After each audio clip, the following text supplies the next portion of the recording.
அடிக்கடி நிறைய பேர் கேட்கிற கேள்வி வந்து லோன் டிஃபால்ட் ஆயிடுச்சு சார், கிரெடிட் கார்டு டிஃபால்ட் ஆயிடுச்சு சார், எங்களை வந்து அரெஸ்ட் பண்ணுவோம்னு சொல்றாங்க போலீஸ் அப்படின்னு சொல்றாங்க. நான் என்ன சொல்றேன்னா, எப்பவுமே அரெஸ்ட் அப்படின்ற ஒரு அந்த வட்டத்துக்குள்ள வரணும்னா அந்த குற்றம் வந்து மிக தீங்கு நிலையா இருக்கணும்னு நான் நிறைய இடத்துல சொல்லியிருக்கேன். மிக தீங்கு நிலை, அதாவது ஒரு உயிரிழப்பு காரணமாக ஒரு பாலியல் சம்பந்தப்பட்ட குற்றங்களுக்கு உடனடி அரெஸ்ட், அதுக்கெல்லாம் வந்து சம்மன் கொடுத்துதான் உங்களை அரெஸ்ட் பண்ணணும் அவசியம் இல்லை. பட் லோனை வாங்கியிருக்கீங்க, உங்களை வந்து சிவில் செக் பண்ணிருக்காங்க, கேரண்டர் கையெழுத்து போட்டிருக்காங்க, இந்த மாதிரி லோன் வாங்கினீங்கன்னா அதுல வந்து அரெஸ்ட்ங்கிறது வந்து நிச்சயமா முடியாது.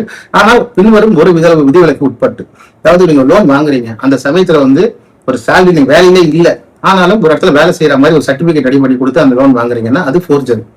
அதே போல வந்துட்டு நீங்க ஆதார் கார்டு உங்களுக்கு வந்து பாத்தீங்கன்னா வேற நம்பரை கொடுத்துருக்கீங்க, இல்ல வேற ஒரு ஐடென்டிட்டி நீங்க யூஸ் பண்ணி லோன் வாங்குறீங்க அப்படின்னா அது ஃப்ராடுலன்ட் டாக்குமெண்ட். ஸோ இந்த மாதிரி ஃபோர்ஜரி, ஃப்ராடுலன்ட் டாக்குமெண்ட், அது மட்டும் இல்லாம இன்னும் இல்லாத ஒன்று கிரியேட் பண்ணி கொடுக்கறது, இதெல்லாம் பாத்தீங்கன்னாக்கா செக்ஷன் 465, 468, 467, 420, 407, 406 இதுக்குள்ள வந்துடும். ஸோ இதுக்குள்ள வர கேட்டகரி பாத்தீங்கன்னா ரீட் வித் 120 கிரிமினல் கான்ஸ்பிரசி, யாருன்னா உதவி பண்ணாங்களோ எல்லாருமே.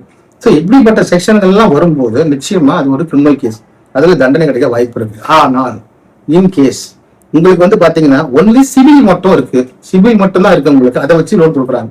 ஸோ உங்களோட சேலரி அது உங்களுக்கு கரெக்டாக கிரெடிட் ஆகுது, உங்களை ஏஎஸ் ஸ்கோரிங் சொல்லுவாங்க, அது கரெக்டாக இருக்கு, இதெல்லாம் கரெக்டாக இருக்கு, லோன் கொடுக்குறாங்கன்னா அவங்களோட இதுதான், அவங்களோட என்ன ஃபிக்ஸ் பண்றாங்க அந்த அமௌண்ட். ஸோ அந்த அமௌண்ட் உங்களுக்கு லோனை கொடுக்குறாங்க அப்படின்னாக்க அதுக்கு நீங்க ஒரு இன்ஸ்டால்மெண்ட் அவனே வந்து எல்லாம் சொல்லிடுவான், இத்தனை இன்ஸ்டால்மெண்ட்ஸ் இவ்வளவுதான் பே பண்ண முடியும், இவ்வளவுதான் உங்க அக்கௌண்ட்ல கிரெடிட் ஆகும் அப்படின்னு எல்லாமே பேங்க் முடிவு பண்ணி கொடுக்குற அந்த லோனுக்கு கண்டிப்பா உங்க மேல வந்து அரெஸ்ட் அப்படின்ற அந்த கான்செப்ட் உள்ளேயே வர முடியாது.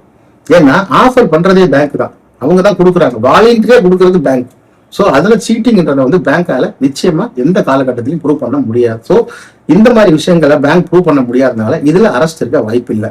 ஆனால் இன்கேஸ் சில சமயத்துல சில பேங்க் என்ன பண்ணுவாங்கன்னா, இந்த ஸ்ரீராம் அப்புறம் சுந்தரம் பைனான்ஸ் இந்த மாதிரி ஆளுங்க என்ன பண்ணுவாங்கன்னா சிவில் சூட் போடும்போது அதுலேயே அவங்க சீட் ஃபண்ட்ஸும் வச்சிருக்காங்க. ஸோ இந்த சீட் ஃபண்ட்ஸ் இதுல வந்து உங்களுக்கு வந்து ஒரு டெலிக்வன்சி பேமெண்ட், நீங்க வந்து ஒரு பேமெண்ட் வாங்கி கட்டாமல் இருக்கிறீங்கன்னா அவங்க சிவில் அரெஸ்ட் வரையும் போவோம். இந்த சிவில் அரெஸ்ட்னா என்னன்னாக்கா அது உங்களுக்கு நிறைய டாபிக்ல சொல்லியிருக்கேன், யூடியூப்ல அதோட விரிவாக கொடுத்துருக்கேன், நீங்க யூடியூப்ல போய் பார்த்தீங்கன்னா உங்களுக்கு தெரியும்.